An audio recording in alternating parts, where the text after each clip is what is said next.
Доброволци от Ирландия и Словакия ще участват в проект "Изкуството в живота на младежта". Двамата са избрани в конкуренция с десетки кандидати от специална селекция с строги изисквания, обясниха реализаторите на проекта от Младежки център.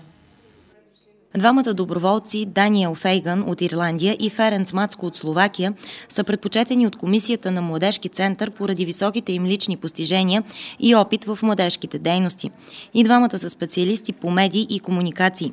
Дани е работил в страната си като треньор на лекоатлети, а Мацко, който е учил в Унгария, има опит в националните телевизии на Унгария и Словакия. I first applied for an EVS project. It was funded by the European Union.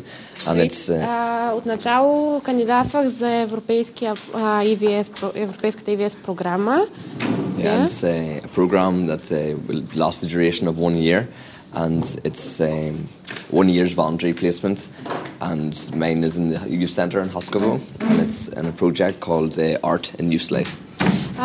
Тя е с продължение 1 година и самото име на програмата е Art and what was the other one? Art in Youth Life. Изкуството и живота на младежта. Yeah, I really like Haskovo. It's a really nice place. Наистина харесвам града. Той е много впечатляващ и особено монумента, статуята на Богородица. Казва, че наистина му харесва и до сега не е виждал специално толкова голяма статуя никъде.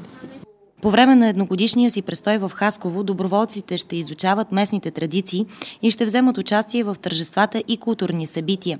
Те ще работят по различни инициативи с хасковските младежи и дори вече са се включили с идеи за игри в някои от тях.